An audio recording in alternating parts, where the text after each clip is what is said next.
our last Faith in Action forum of this program year, which is really hard to believe. How did it get to be April 19th?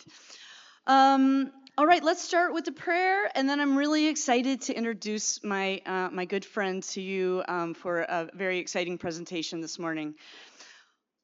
The Lord be with you. Let us pray. Creator God of resurrection, we give you thanks for the beauty of earth and sky and sea, and for the diversity of life upon which our common welfare depends.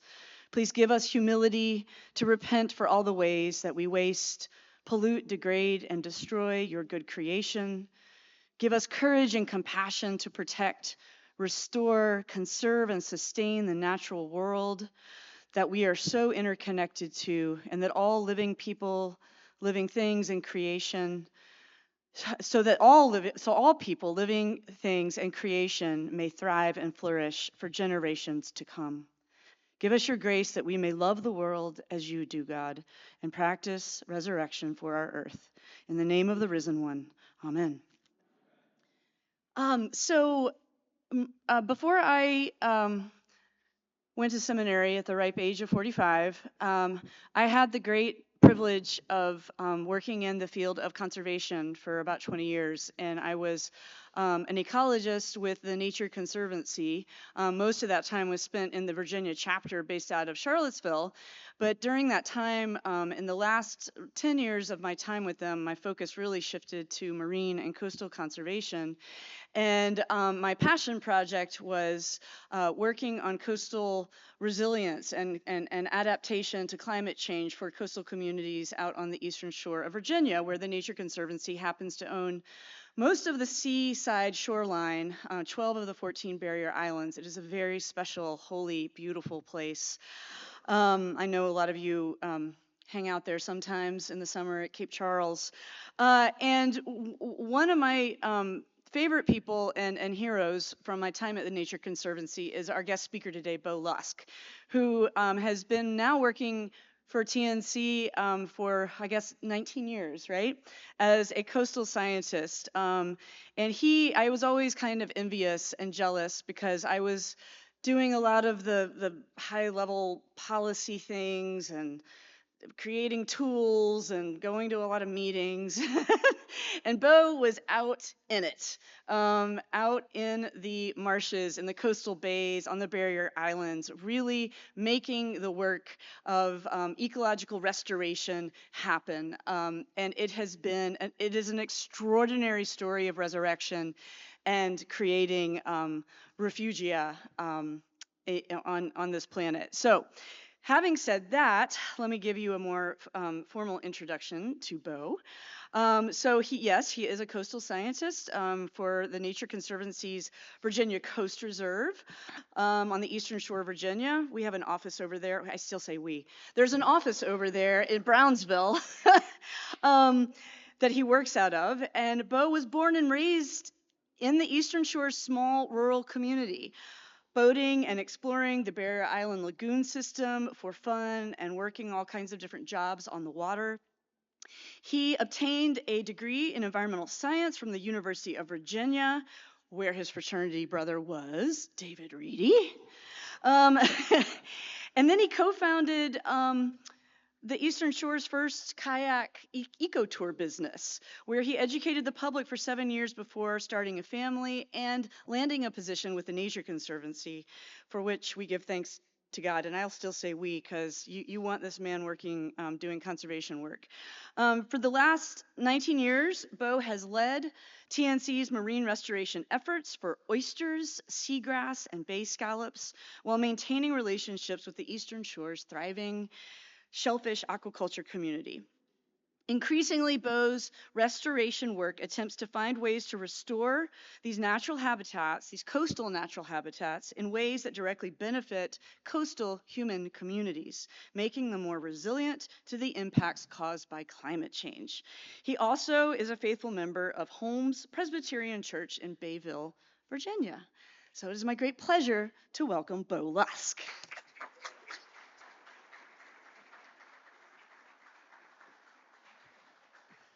Thank you, Gwen.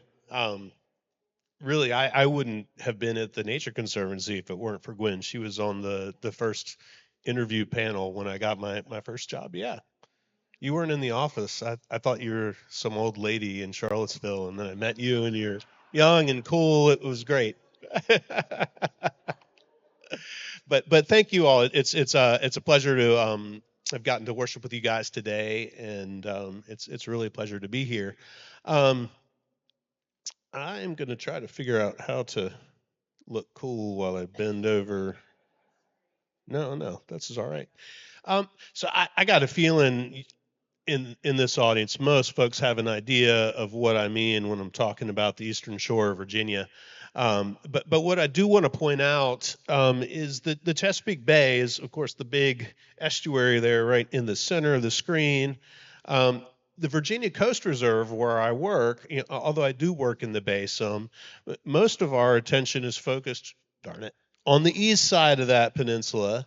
Um, in the red circle there. So between our Barrier Island chain and the mainland in those coastal lagoons, that's what I'm talking about when I'm talking about the Virginia Coast Reserve. Uh, so I wanted to show this photo here. This is I'm the smallest thing in this picture. Um, so that's granddad and dad and me and a big trout. And really I just wanted to mention that the Eastern Shore, like most places, but I think maybe particularly on the Eastern Shore, we our community and culture is really tied to the environment, and and we're also tied through history to that environment and to one another. And over the course of the 20th century, from when my grandmother was a little girl through when I was growing up, we lost two of our most important habitats from the seaside, our oyster reefs and our seagrass meadows. And I'm not going to go too hard into this, but the first one of those that we lost was our eelgrass meadows. Eelgrass is a type of seagrass, so think of a big underwater prairie. And those meadows were growing all over the seaside and in the Chesapeake Bay, but anywhere it was shallow enough that enough light got to the bottom to support those types of plants, we had these big meadows. And about 1930, a slime mold type disease, we called it the wasting disease, started wiping out our eelgrass in Virginia. And it was particularly harsh on the eelgrass on the seaside because we are so salty, and there's no river mouths bringing any fresh water into those coastal lagoons, and that fresh water was kind of hard on the wasting disease, and we didn't have any of that. So we lost every single bit of our eelgrass. It was all gone by 1933. Um, and so not only did we lose just thousands and thousands of acres of this really important habitat, but we lost our bay scallop industry with it too, because bay scallops, like the one you see pictured there, depend on eelgrass for their habitat. And so we lost a big business, a big part of our culture. That all disappeared when Grandma was a little girl. A little later on, we started losing our oysters. Our oyster harvest on the seaside peaked in the 1950s, but that's also when some oyster diseases started showing up on the east coast of the U.S. There are two of them. We call them MSX and Dermo. Dermo was the worst one where we were, and we think that Dermo maybe got a little worse because MSX was introduced to the system. MSX was killing all the oysters, and Dermo said, "Hold my beer," and it came in and killed even more oysters. It sort of went through a change, so that by the 1980s, it was really getting tough to find any oysters. When I was a kid and Dad was teaching me to harvest oysters, um, all he could say was how sad it was that we had to work so hard to find any oysters to bring home for Thanksgiving dinner. And then by the mid 1990s, there were so few oysters left, there really wasn't anybody seriously harvesting them commercially on the seaside because you just couldn't make a living doing it. So they were what we call commercially extinct. So that's what I grew up with, stories about the loss of the eelgrass from the seaside before I was born, and then watching the end of the oysters. And I felt somewhat called into the profession I wound up in through the connections that all of that had with my family. My family's been there since 1635. There's, with these habitats sort of shaped our culture, um, and through that, the connections I have to the community. I knew a lot of people who really cared about these things, whether it's how they made their money or where they hunted or fished. And then it's just you get connected to a place really gets in your blood, and you just feel like you realize it's broken and you want to try to fix it. If even if it's not benefiting anybody else, just it seems wrong and you need to fix this and set it straight. But this is what Gwen really wanted me to speak about.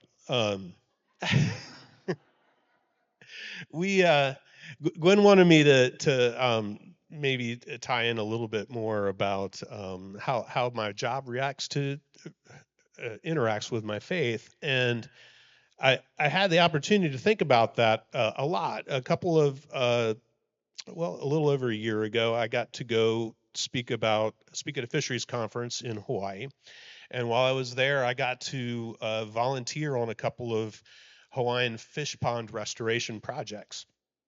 Now, I lead volunteers in restoration projects here in Virginia all the time, so it was really cool to kind of flip the tables and go work in a place where I don't really know much about what I'm doing. I'm the volunteer who has so much to learn, and see how they lead their volunteers.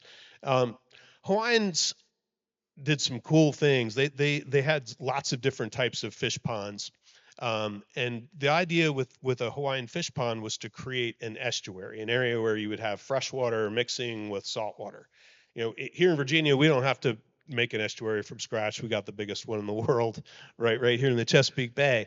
But estuaries are really important because they're super productive. They produce so many fish, so much marine life. So it's important to have these estuaries.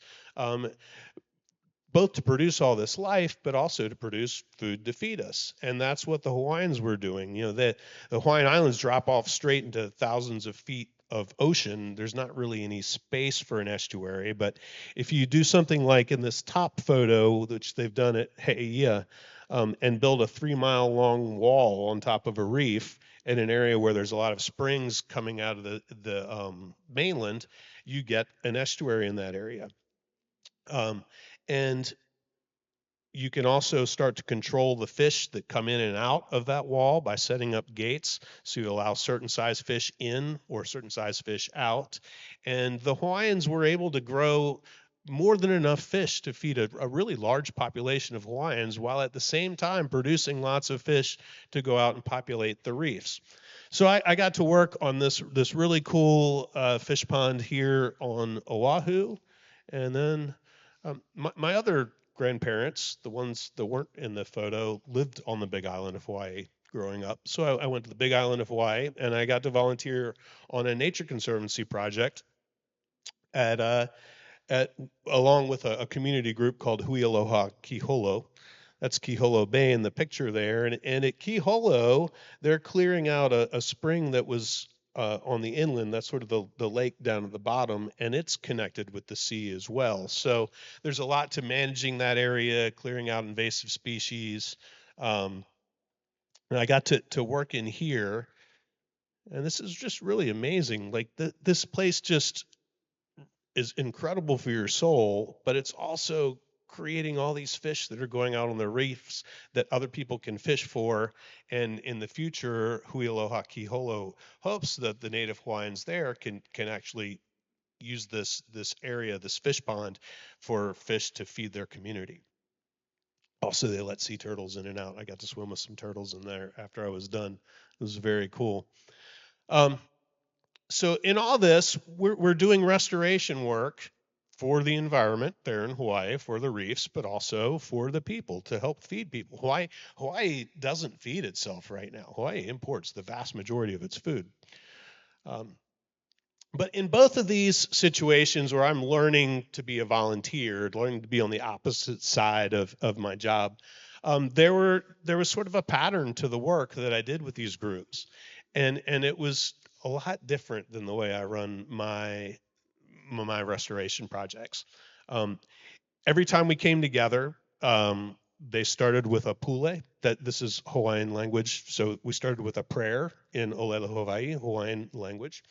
Um, then we all sang together a mele in Hawaiian. I kind of just moved my lips. I did not know the Hawaiian words. Um, but still, you're sitting there, you're singing together, and then we do this really neat thing. This is called kilo, or observation, or to observe would be ho'okilo, and I call it meditation here because we started our kilo by the whole group just sits together and is quiet, and you observe and you think about the wind on your face, or what are the clouds doing, or what birds do I hear, what do I smell, and you're taking observations. The way I would do it, I would put a thermometer in the water and get the water temperature and figure out the salinity of the water, and these are this is the data that we would start our day with. um, but we did this all together, and there's sort of another side to it where they would take a moment to think about the fish or the turtle or the tree or the wind and give it um, some maybe human qualities. You think of the knowledge or the wisdom that this turtle has, or how does this tree feel, or what is this wind bringing to us? And it's it, I think that there's maybe a lot to that. I'm not going to talk about that tons today, but it's something I'm playing with when I see an oyster or a oyster catcher, or, birds. The things I'm working with, is there some way I can look at them and look for a reflection of God in them, the Spirit of God in what I'm working with, that gives it a little more. Um, I don't want to say it's personified, and I don't want to say it's God itself, but it just gives it a little more dignity, and it makes me work with it and think about it a little bit differently. So I got a whole lot out of this kilo part. Um, then, of course, we actually did work, and we were working together, working with each other, figuring out how to work as a team. That's Hana in Hawaiian. And at the end of both projects, we broke bread together, the I part. So when I look at these things that they were doing at both of these, it looks a lot like church life to me. Um, prayer, song, meditation, doing service work together, having a potluck dinner. We're good at that. Um, and it just got my mind thinking. Like, I'm not really going to change how I do stuff too much, but it makes me think a little bit more about how what I do might relate to my faith. Um, and so when I'm working at home doing oyster work or eelgrass work, and we call these things nature-based solutions because we're using nature to solve some of the problems that we need to fix for ourselves. And just really simply, it's um, if I want to break it down to almost nothing, is just what's the greatest commandment, and loving our God with all our hearts and minds, soul and strength, and also loving our neighbor as ourselves. We're doing this restoration work. We're restoring creation. That is, to me, a really outward sign of loving God. And we're doing it to help the communities around us. We're loving our neighbors as ourselves. So that really is a simple way of putting how these nature-based solutions can be a way of living your Christian faith through your job, if you happen to be me. So I'm going to start off with oysters, and we're going to talk about seagrass later. I told you that we just about lost our oysters in the 90s. We've been really fortunate in that, because oysters the population got so low and people stopped fishing for them very much, they're able to come back some. It's amazing if you leave these things alone that oysters had enough tolerance to the diseases that if you let them be and don't take them out of the system, that those oysters can start to repopulate and make baby oysters that have that same tolerance, right? So our oysters have been coming back, partly because we've been taking fewer of them out there, partly because a lot of my job is putting substrate, other hard things out there for those oysters to grow on, and partly because it's just amazing what these things can do to sort of heal themselves and get themselves fixed if you give them a chance. Um, I think you may know some of the reasons why it matters to us that we got these oysters back. An oyster reef, where we have oysters growing on top of oysters on top of oysters, creates this really complex habitat underwater, similar to what a coral reef is like. There's lots of place for other things that aren't oysters to live in there, whether it's fish or crabs or other types of shellfish. So that habitat is really important. Uh, Oysters are always filtering the water, so we get clearer water, which helps our plants and other things out there. Um, One thing we hear about a lot, some of the big problems we have in Chesapeake Bay is there's too much pollution, and a lot of that pollution is either phosphorus or nitrogen runoff. And oyster reefs, it turns out, are really really good at getting that nitrogen out of the system. Um, the next one is if we're smart about how we build an oyster reef, it can actually really help reduce wave energy, and that's important when we think about climate change because as climate changes, we tend to get more frequent storms, sometimes more intense storms. We get a lot of erosion along the parts of the land where people want to live. And if we're smart about how we design our oyster reefs, an oyster reef can actually help to reduce that wave energy and slow down or stop that erosion. And of course, I don't want to forget food and jobs. You know, that's part of our culture. Many of us love to eat oysters at home. Lots of us make our money off of oysters, so that's really important. But I want to go back to this reduced wave energy thing because that's probably the best climate change nature-based solution that I've got here. Um, and I want to talk about just one of our projects. This is at the town of Watchaprig. It's on the seaside, about halfway up Virginia's eastern shore. Watchprig is the town up here. It's a really low-lying town. It floods quite often when there are storms, where the flood waters come up over top of the road and around the restaurants and around the labs and marinas. And what Watchprig has going for it is it's got a lot of salt marshes out here to the east of it, and those marshes help reduce the waves that are coming into the town. So we might have a storm with a big tidal surge that comes up into the streets, but because of the marshes, the waves are breaking offshore instead of on top of the road or on the side of your house. But there's this one island down here. It's a little marsh island. Um, that it turns out was eroding pretty quickly. And Kurt was part of our talk with the town. We don't ever just jump into a community and say, this is what you need and we're going to do this to fix it. We talk to them and we're like, what worries you guys? What's going on? And that came up. The fact that that island was eroding so quickly came up as an issue for the town. And you don't have to look at this too much. This is a close up of the island.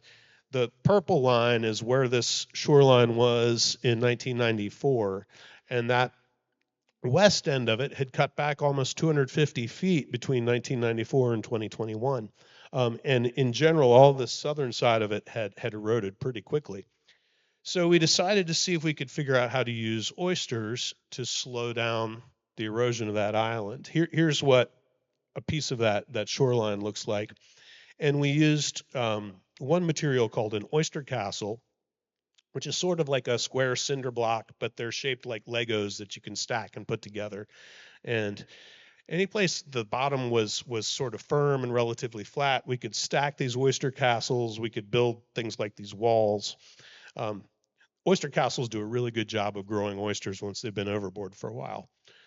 So we could build them in a linear fashion, or we could make a nice end cap. This was at one end of that island that was eroding pretty quickly, and we could completely cover it with these oyster castles. Um, and these castles, even before there's any oysters there, start to break waves. But the cool thing is, once you get oysters growing on them, oyster reefs can grow up as fast as any predicted rate of sea level rise. So you're making this living wall that's going to keep up with sea level rise into the future, plus all the other great stuff that oysters can do. But some parts of the shoreline, you can't really imagine building with cinder block Legos on something this uneven or steep. And we had to find another material or substrate. And we found a really cool thing called oyster catcher that's mostly biodegradable material. It's made out of jute mesh that's been soaked in cement, and you can mold it into whatever shape you like. We typically made some of these sort of table-like shapes. So it's like a little square end table with legs, and you could just shove those legs down into the mud. And they stay put pretty well, and they grow oysters really well. There's a linear fashion one. There's other shapes that we're using here too, and the tables would interlock as well. We used them on the end of the island that I said had cut back 250 feet. We built this big end cap down here. So you can see all these tables, they've got holes in the tops of them and the legs interlock. This worked so unbelievably well that we haven't lost anything from that end of it. And this was just over the course of one summer. The oyster recruitment, you can tell, maybe you can't tell individual oysters, but the texture of these tables looks very different to you probably. Now most of those oysters are old, and there's new oysters growing on top of them. All the spaces in between have filled in with either more oyster growth or dead oyster shells popping down in, and new oysters growing on top of that. So oysters can be a really, really great nature-based solution for building a living shoreline.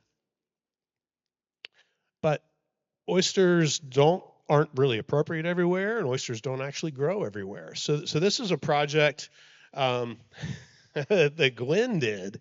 I didn't do this, but this was at Camp Akahanak on the Bay. This was a Methodist summer camp where I got to spend some time as a kid, actually. And Gwen, I didn't get great pictures, but I just wanted to show an example of a different type of living shoreline. This area was eroding. A lot of the camp infrastructure was in danger of being lost, and the camp, instead of just building a wall, which would have separated the campers from the water, an important part of this camp is getting in and out of the water on canoes and spend some time on the beach.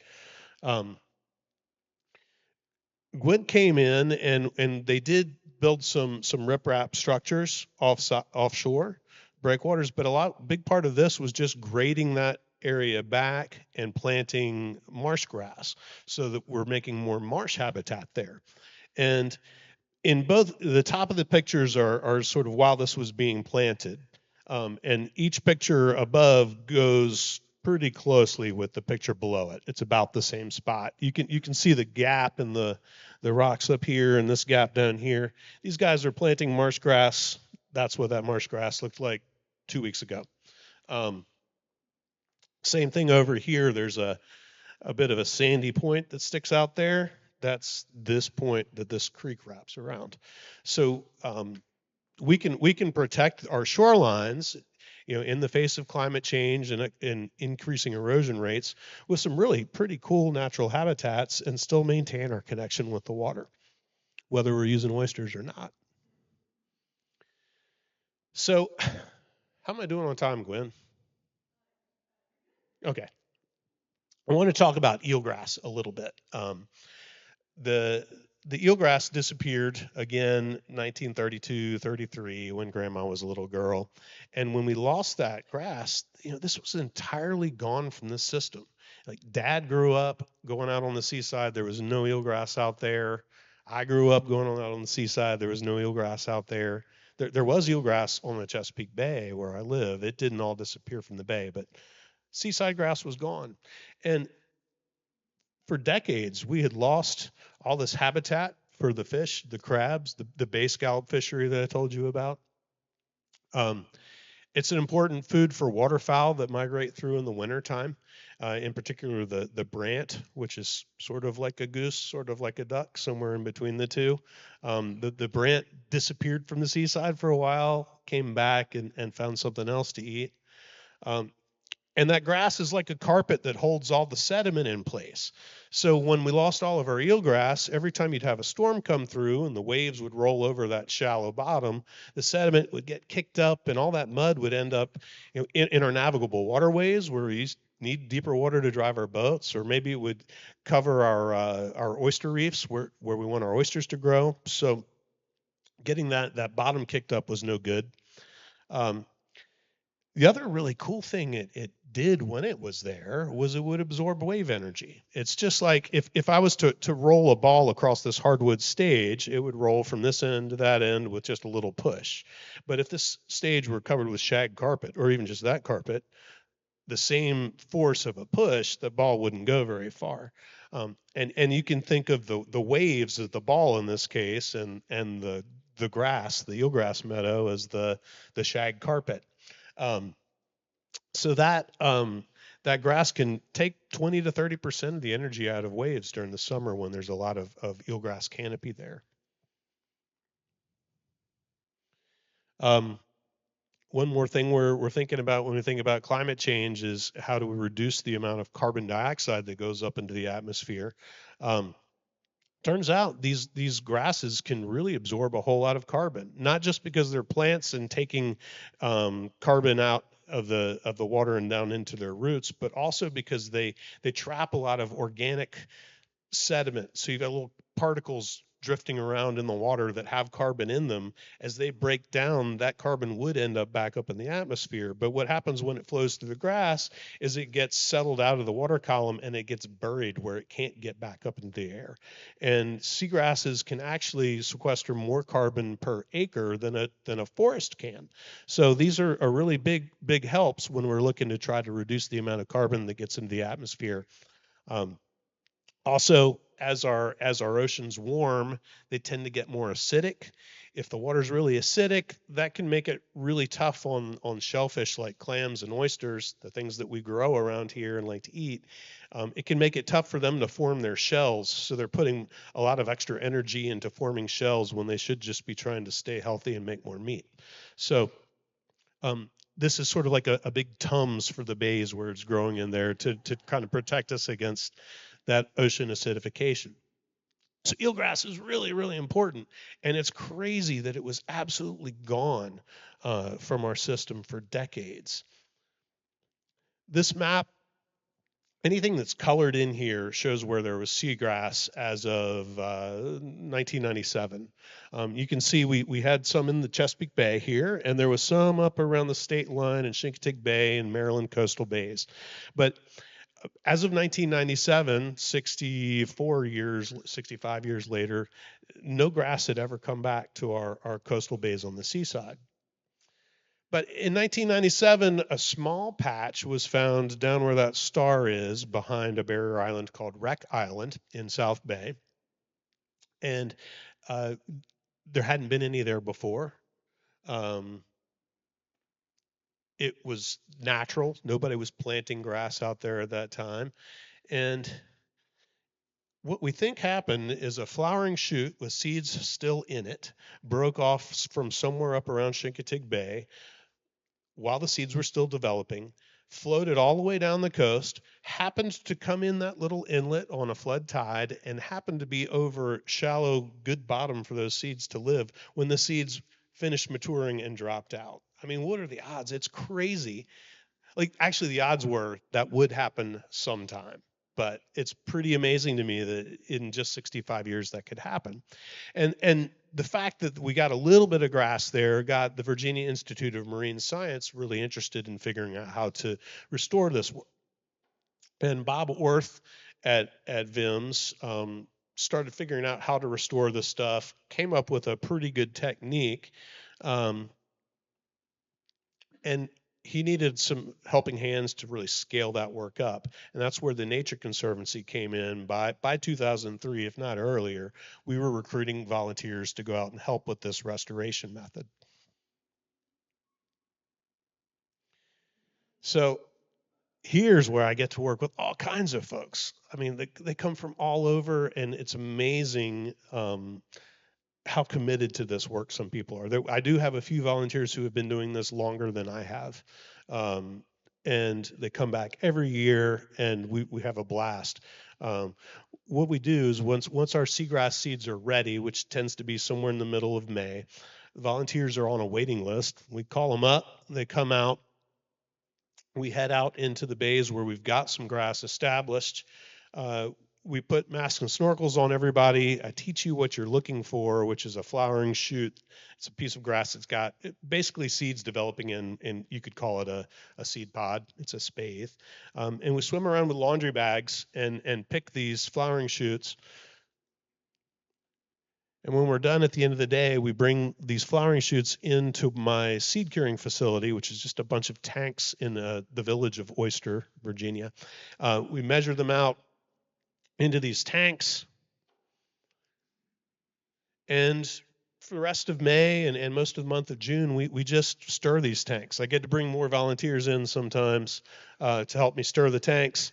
Because what we need to do is make sure that everything stays spun up so that our eelgrass seeds have enough oxygen so that they don't die. And they're finishing developing in these tanks. They'll eventually mature, they'll pop out, and they'll be all down at the bottom, and I'll have a bunch of yucky, decaying grass material in there that we have to separate out. But once we get down to seeds, and this is in the fall, we can just throw them overboard like these VIM students are doing right here. Those are trays of seeds in the top left. And the seeds, although they're teeny tiny little things, they're very dense. And we're fortunate that where we're working, we can just throw them overboard like that, and they're going to sink and land right where we threw them. You would think they would just float away or get pulled out in the ocean, but they stay put pretty darn well. And I've been able to do this with volunteers and with countless VIM students. I got to do this with A.J. Johnson, who I wish was here for a bunch of years, and got to be good friends with him too. And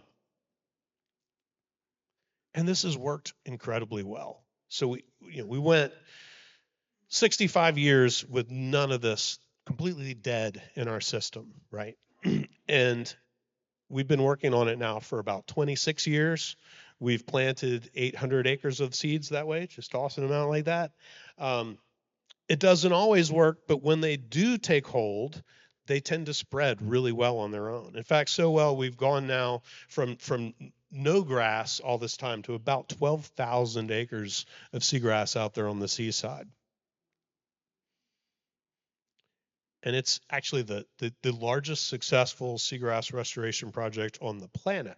And seagrass grows all over the world. Like this.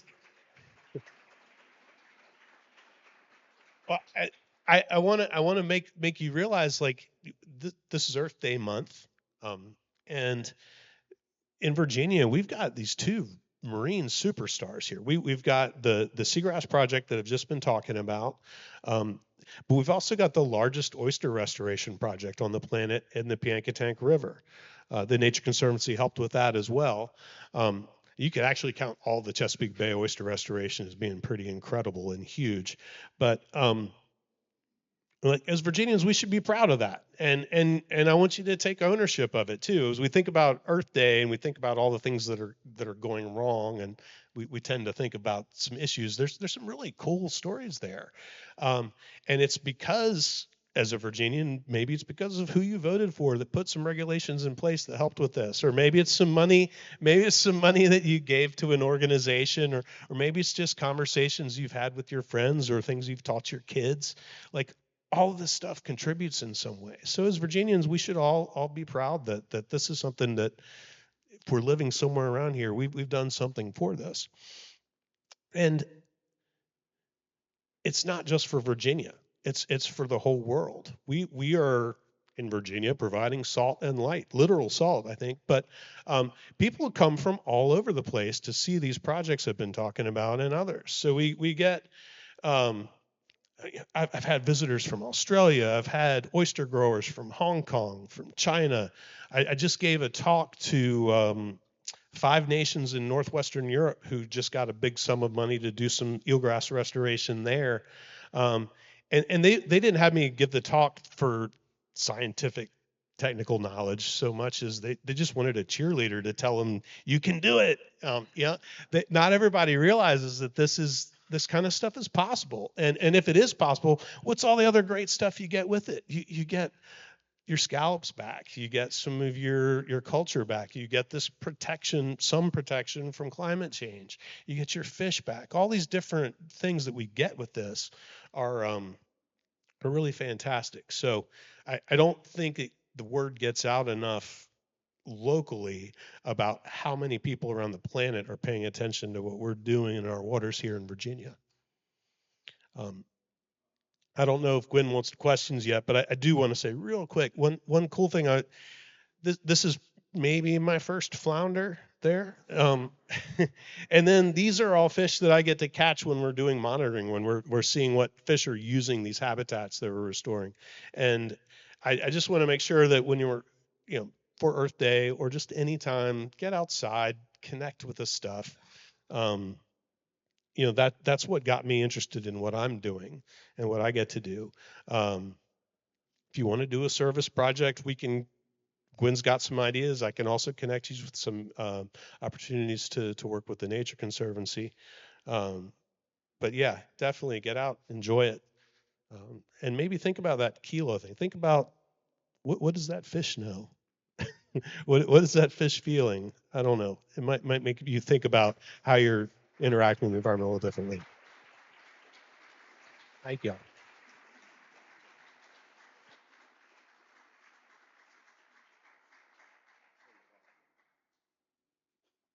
We will have questions in a minute, but we just wanted to also kind of, as part of our faithful action, talk about some ways that maybe you can practice nature-based solutions in your own backyard or in our local community here, in part, like as we are situated in the James River watershed. And I know several people also have houses along tributaries of the Chesapeake Bay that you might also want to be considering. How do you protect your shorelines? Um, this just kind of gives a full picture of all the things that are considered nature-based solutions that help create resilience, that help adapt to the impacts of climate change that a lot of times have to do with erosion and flooding. And so there's sand trap. That's not one of my favorites, but sand trapping is one of them. Wetland restoration. You've heard Bo talk all about oyster reefs, storm water parks, green infrastructure along streets that could be rain gardens or bioswales. What Bo also talked about living shorelines, letting nature do the work of dealing with the impact of waves and erosion and rising sea levels. Tree trenches in urban areas, obviously land conservation, reefs, and there are these setback levees. But the in one of the big reports on Richmond, they talk about 5 major nature-based solutions that we can all participate in, and one of them is it's about planting trees. I mean, it's that simple and that important, and doing it in strategic ways that are going to give the most benefit in terms of shade, in terms of uh, uh, absorbing water and buffering from erosion. Stormwater infrastructure, riparian buffers and wetland restoration, living shorelines, revegetation of open spaces. I mean, there's kind of a common theme here, but we're not going to just want to give you a rain garden. I mean, if you've got a wet area anywhere in your yard, you can plant specific native plants that will help to be great kind of sinks for the rain instead of letting it run off and create more erosion, right?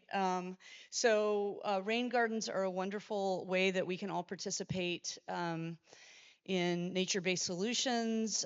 Riparian buffers, that basically means vegetation along stream banks and in floodplains.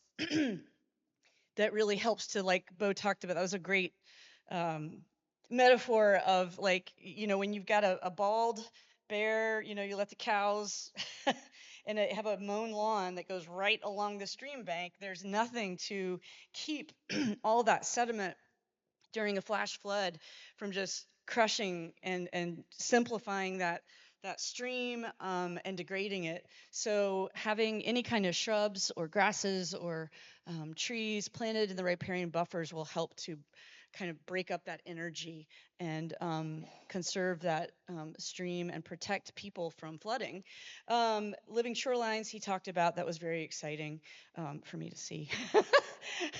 um, Again, using nature to create resilience. And then here, of course, Jerry, you're a big, you and Wilson Whitehurst are out working with Capital Trees every week to create this green infrastructure, green spaces that are beautiful and that also have all kinds of they mitigate climate effects in all kinds of ways, like the keeping things cooler, um, absorbing runoff,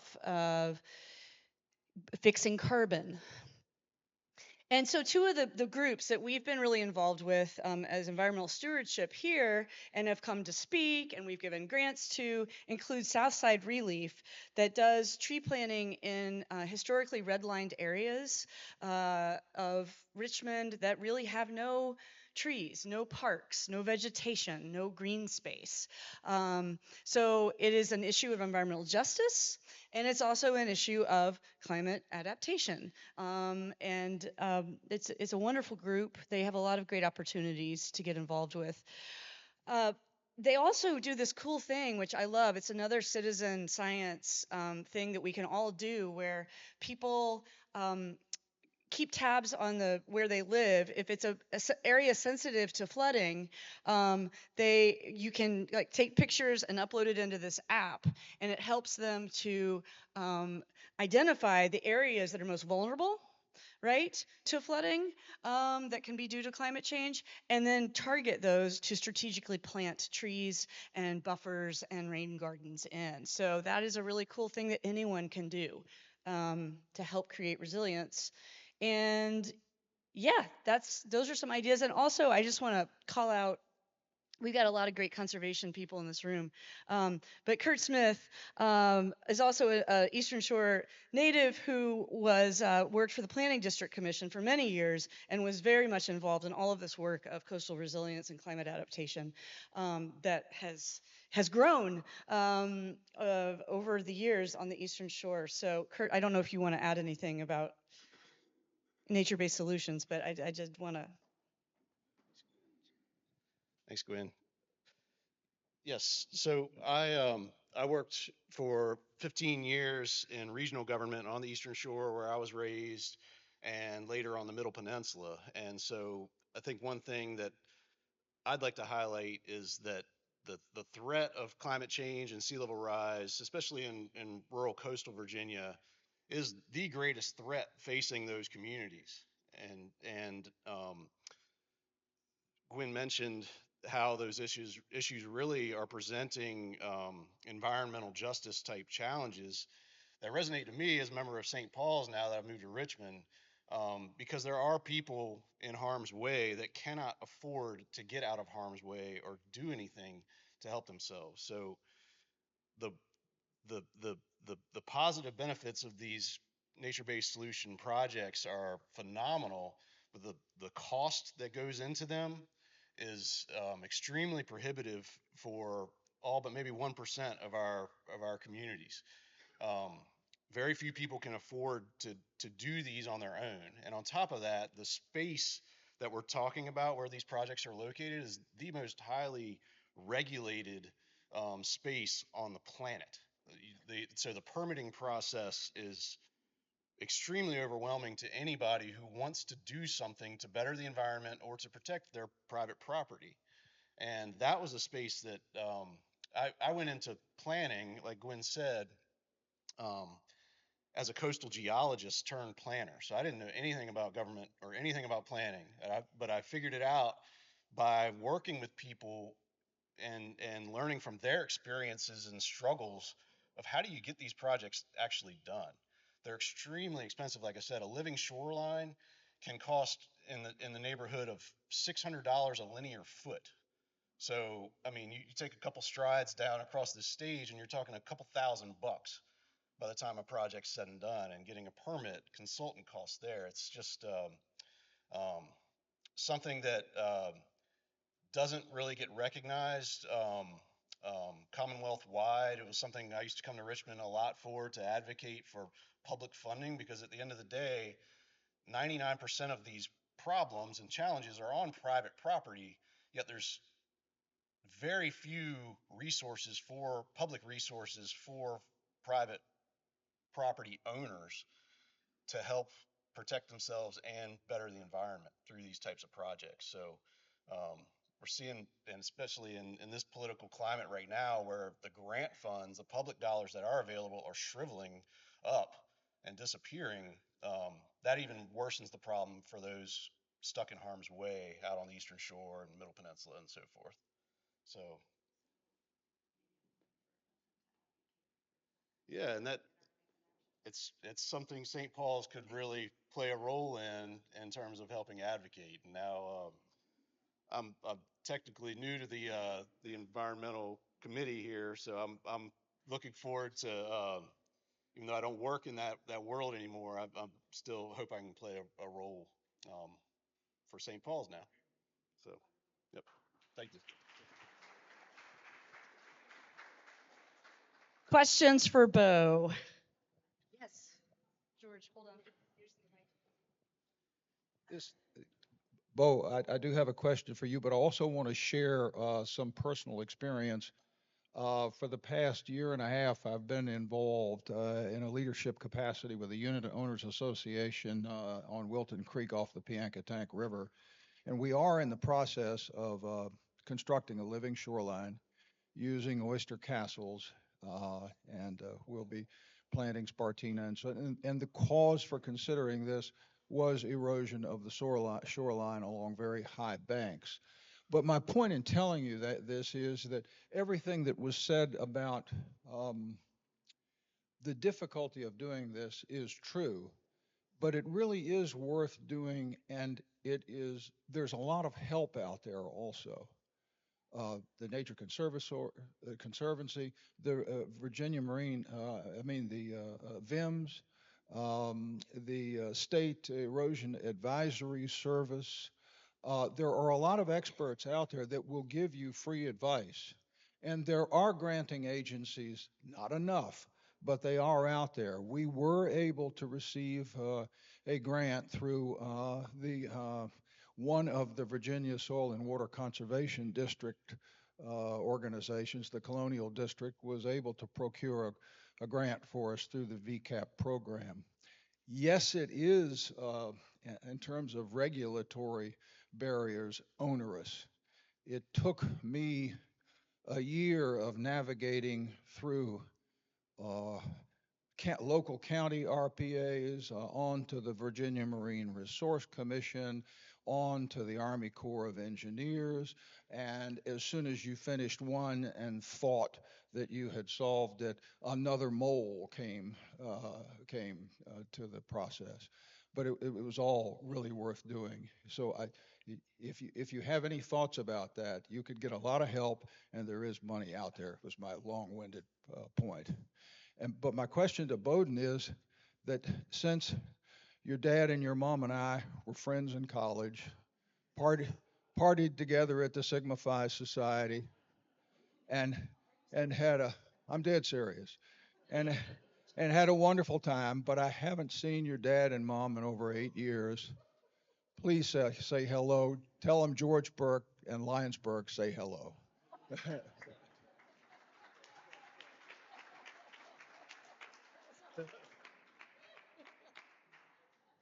Any, Jonathan, and I think this is going to need to be it, but You said that the eel, by the way, lovely presentation. Thank you so much. You said the eelgrass was wiped out by disease in the 1930s. Are you worried about any other diseases, and what can you do about it today?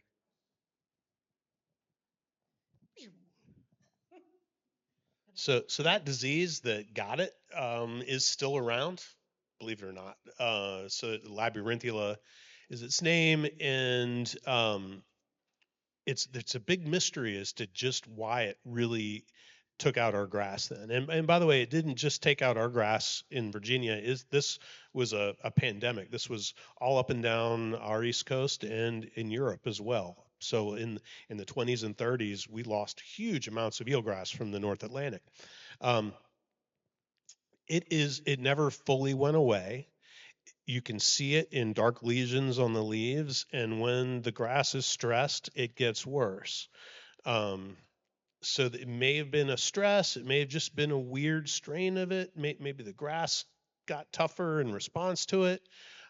So things that I worry about now are increasing water temperature. Really, eelgrass only goes down about halfway through North Carolina, then it gets too hot for it. And as seawater temperatures get warmer and warmer, it's definitely a concern that temperature stress is going to cause some more die-off due to the disease. There's not a ton to do. Well, there's some things we're playing with. We are looking at different eelgrass populations.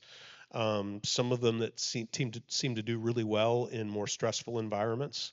And there's some places that the water is too turbid. You shouldn't have eelgrass growing there, but it is. There's one particular part of the seaside where our water temperatures regularly get up into the 90s and stay in the 90s, and somehow grass does really well in that bay. So we're looking at different populations. There's even a population in northern Mexico on the west coast that we're looking at doing some genomics work on to try to figure out what genes are there that actually help to make this grass more resilient.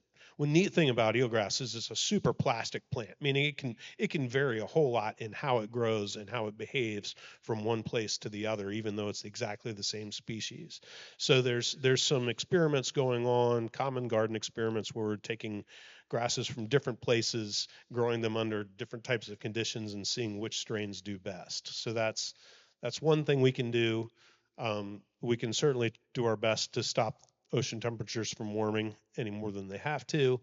And the cool thing about the seaside is we've got short islands, so there's lots of inlets. There's lots of places where ocean water comes in every flood tide, and we're fortunate in that we're kind of buffered out there. The grass might have to deal with really hot water during low tide in the middle of the day in the summer, but every in 6 hours, you're going to have flood tide coming in. We're going to have cool, clear ocean water coming in to help temper that.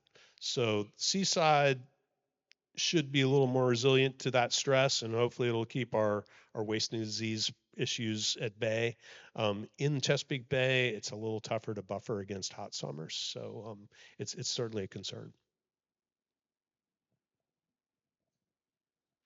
Right. Bo will be here afterwards if you want to come talk to him. And Bo, thank you so much for bringing us a true Easter Earth Day story. That's just so inspiring. Thank you all for having me. So grateful to you. Thank you.